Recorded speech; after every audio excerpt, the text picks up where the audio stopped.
What I wanted to do was discuss ideas. I kind of study philosophy at university. Podcasts is a great way to do that. I certainly, I love guests that come on who are quite intelligent, and it has been a matter of discipline. I mean, these are areas that to facilitate the conversation properly, I had to go out and learn.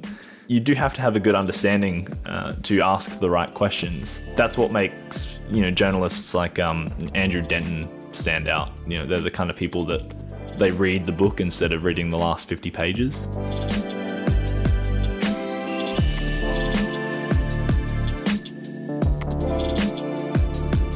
Welcome to episode 139 of Be The Drop, a weekly interview podcast sharing stories from people who inspire and motivate others to help you learn how to tell your story.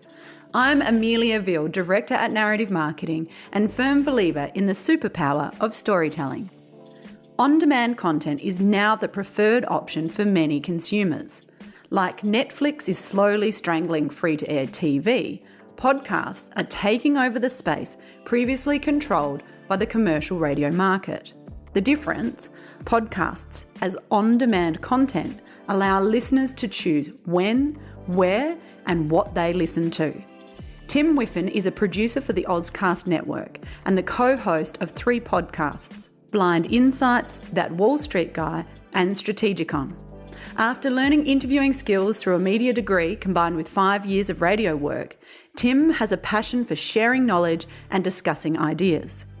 In today's episode of Be The Drop, Tim shares his podcast experiences, from how to distribute podcasts to predictions of where the platform is going, as well as the qualities required for making good podcast content. This is Tim's version of Be The Drop.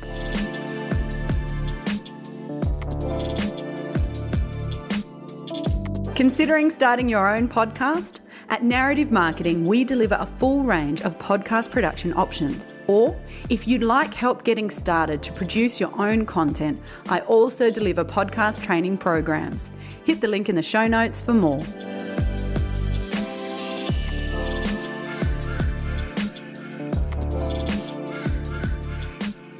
Thank you, Tim, for joining me on our next episode of Be The Drop. Oh, thank you, Amelia. It's nice to be here. Well, it's good. We have actually shared the microphones before at Pop Your Podcast Cherry, but I'm excited to have you here for a full episode.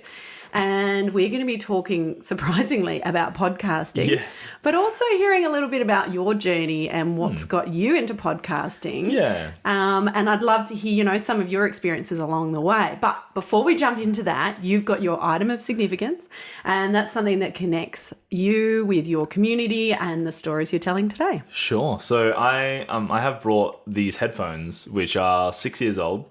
I use these headphones to compose quite a lot of music and listen to myself playing a lot of music, and then kind of realize that there's only 3 jobs in music, and one's teaching, one's military, and the other one's Maccas. So didn't end up going down that path. I quite liked history, so I thought radio was quite a good mixture of music and talking about ideas, which is kind of what I liked about history. Pursued radio for quite a while, slowly started discovering there's less and less opportunities every day to do that. And podcasting was just the perfect way to keep discussing ideas with people. So the headphones have come through with me on that journey. So yeah, they're quite weathered. Yeah, they definitely look like a well-loved pair of headphones. Yeah. Which is great, and I really like that you've painted that journey for us, starting from music and coming around into podcasting. Are you still doing your music as well? I'm certainly a car karaoke fan, if that. And music is something for life, even if you come back to that later. That's true.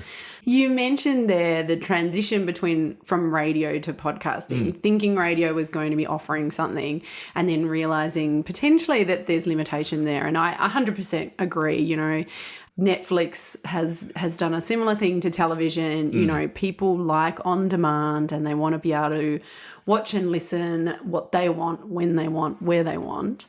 And podcast provides that medium for audio. That's certainly my opinion. But let's hear about your experience of that. Sure. I started in community radio, which I would encourage anyone to do. And it might be something that I come back to if it still exists in my old age.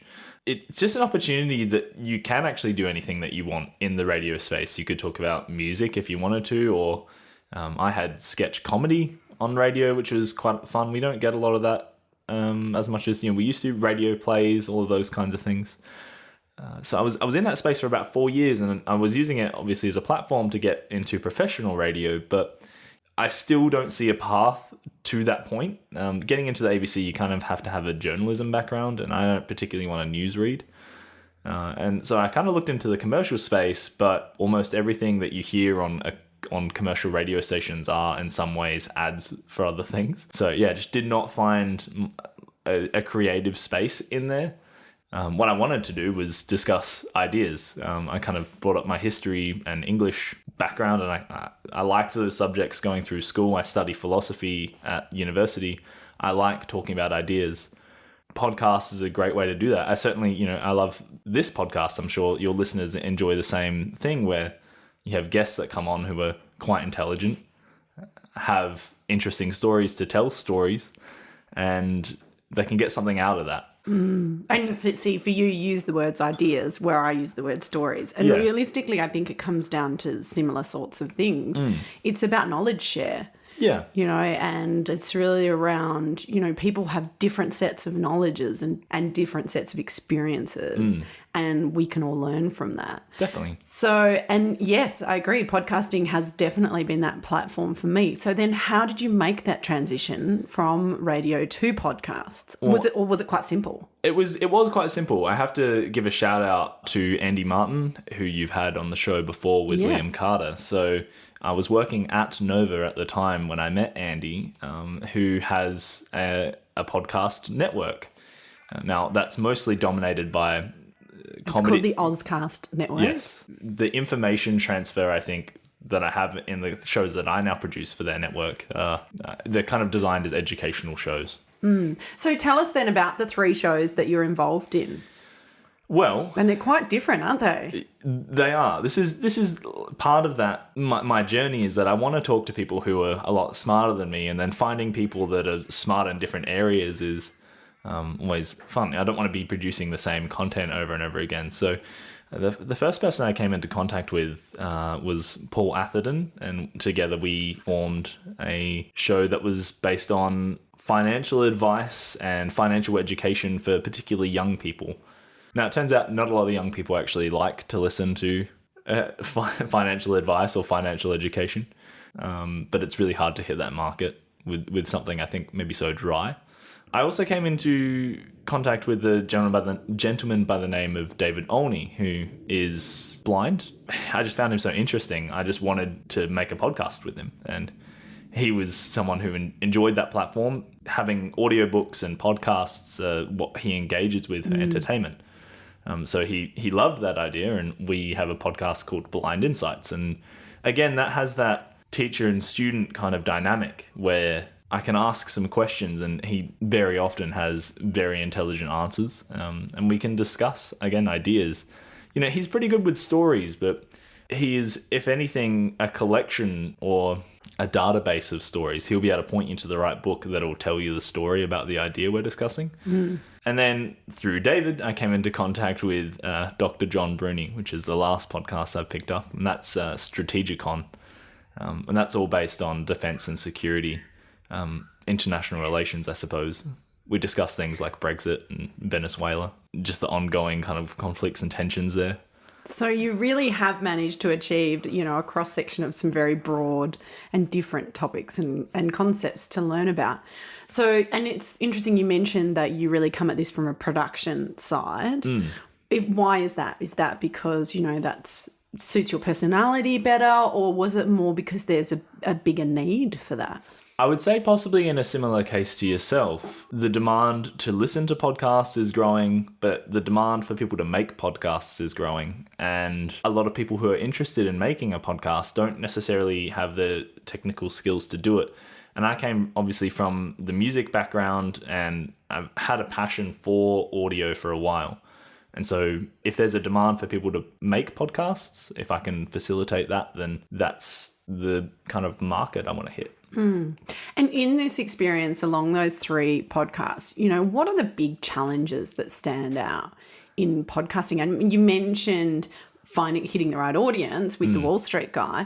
What are some of those challenges for people who are thinking they might want to go down this path? It has been a matter of discipline. I mean, these are areas that to facilitate the conversation properly, I had to go out and learn. And so there was a bit of discipline in kind of getting myself motivated to do some self-directed learning before that I could ask them any questions. So it's interesting. So what you're talking about there is really the interviewing skills. Definitely. Which I think is really important to sort of pause on, because, people think, I can talk, so I can ask a question, so therefore can interview. Yeah. But in my experience, it's not exactly how it plays out.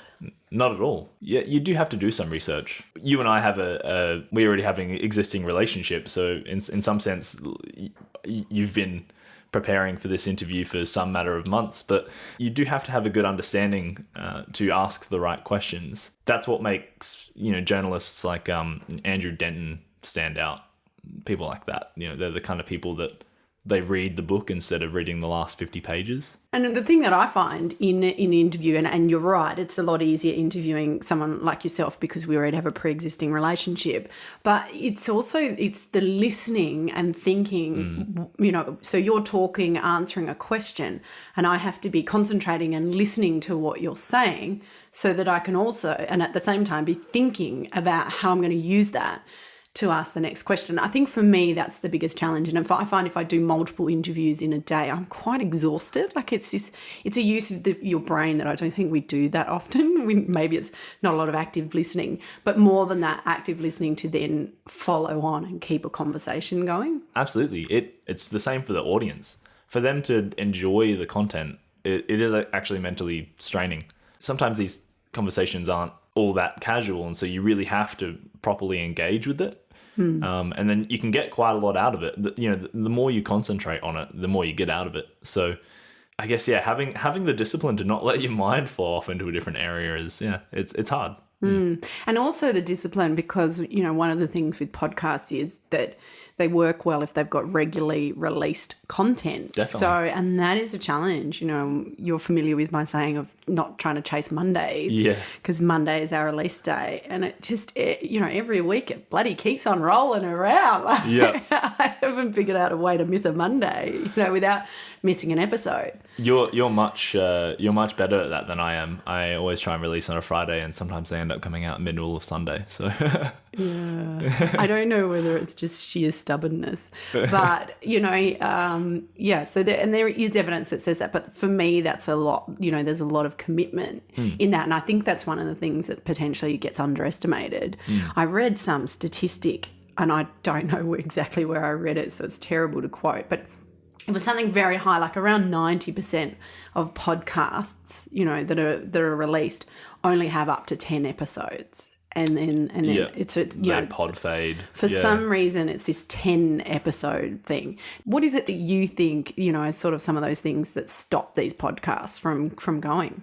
Commitment and effort can often drop off. I think that's probably one of the bigger reasons that podcasts fade, as they say. Another reason is maybe you're not hitting the right audience. It takes a while to earn any money or kind of make a real impact. I think they say it's 50 episodes or something like that before you start getting a real audience.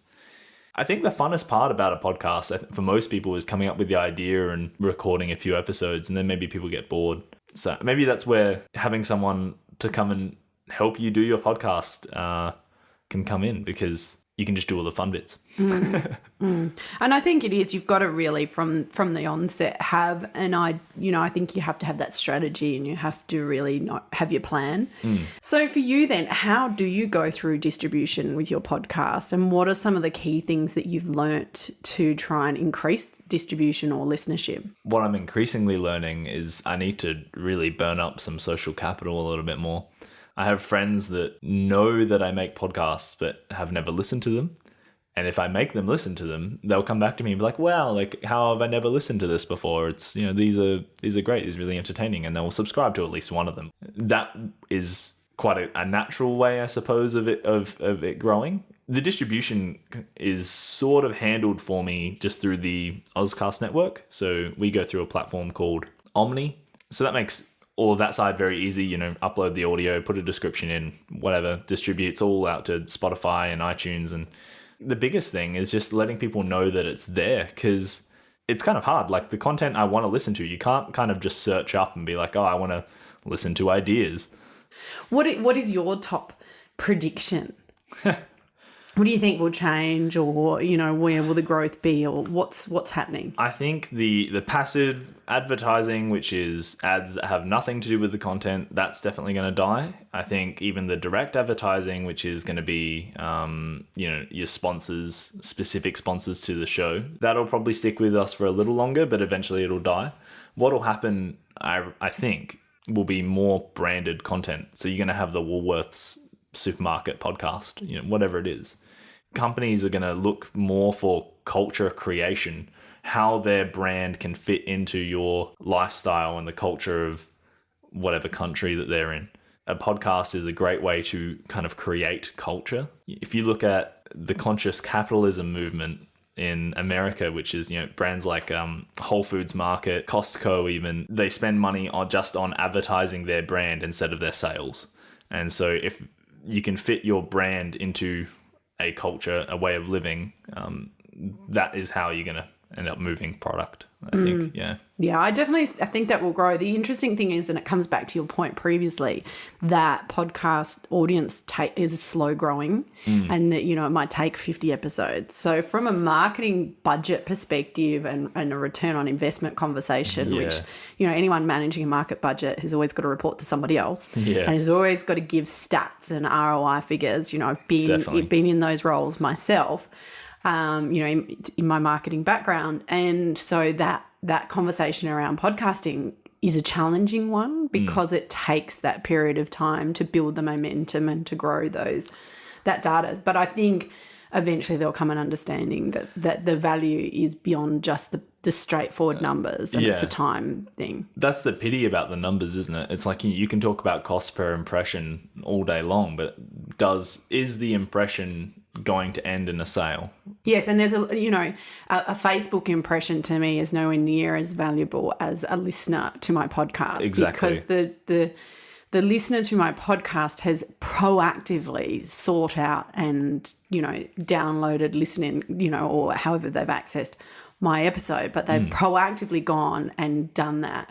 Whereas on Facebook, they can be scrolling past and somebody might be talking to them at the time that they scrolled past, so they pause on that image longer, not that they're actually looking at it, but that counts as an impression. Yeah. Because their scroll was slower. Yes. And it might just be that their 2-year-old was screaming at them. I don't know, using my own experience, but... Yeah, this is it. I mean, this is, for instance, that Wall Street guy, which is finance. I can't see any reason why Westpac, for instance, couldn't be doing that kind of finance. I mean, probably would be not in their interest to tell consumers to not get in debt, but I can't see any reason why Westpac can't have a financial ANZ education. Have a podcast that I think a financial podcast that is really good. Yeah, exactly. And really I think that's my prediction anyway. I think we're going to see more of that. Yeah, and there are a few companies that have tried it. I won't name one because it was terrible. But anyway, Chris and I laugh about it. But the ANZ one is a good one. It's good. Okay. Yeah, there you go. Be the Drop is based on my favourite saying, which is a waterfall begins with one drop, and look what comes from there. So it's really about collectiveness and how we can achieve greater things together, but driven by that one central focus. Absolutely. So do you have a quote or anything that really resonates strongly with you? Yeah, I think we've talked a little bit about it today. I apply it to every area of my life, not just my professional one.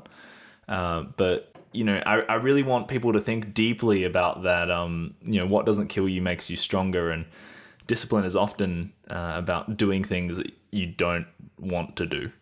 Discipline is something that I think about every day, I have lots of little practices. I have cold showers, I have restricted eating periods, try and keep physically fit. And I try and apply that to my professional life as well. So discipline is the bridge between goals and success. Well, Tim, thank you so much for joining me. In conclusion, though, have you got a Be the Drop tip that you can share with us? And that's, how to be the communicator with influence, how to be that drop, how to really motivate and inspire others. I'm someone who likes self-improvement a lot. And again, I don't consider myself as someone who's particularly book smart or, academic, but I know that there are a lot of people in this world that you can learn from. Listening to or talking to people that are experts in an area or just have good ideas is what has given me the tenacity or effectively given me the mindset that I'm in now. So I guess my tip would be find some inspiring people, because inspiration is where all of those qualities that we can have in business and in life start from. It's someone that shows you the way. I like that. The concept of asking questions and listen to learn is a really important one, because I think sometimes we ask questions but we're not actually listening to learn. We're not really listening. So I think that because it's being open to new ideas and new perspectives and trying that lens on, which is really fun. And sometimes you go, no, that lens is not for me. Here, have it back. But it's good. All right. Well, thank you so much, Tim. No, thank you. Thanks for joining me for another episode of Be the Drop. Don't forget to subscribe in order to ensure you never miss out on one of our weekly episodes. Be the Drop is produced by Narrative Marketing, where we believe that stories connect individuals and that powerful storytelling can positively impact the world. To unleash your storytelling superpower, visit narrativemarketing.com.au or check out our social links in the show notes. To contact me directly with any specific comments you have, you can email me via amelia@narrativemarketing.com.au. And don't forget that whilst a task or challenge may seem overwhelming, a waterfall begins with one drop. And look what comes from that.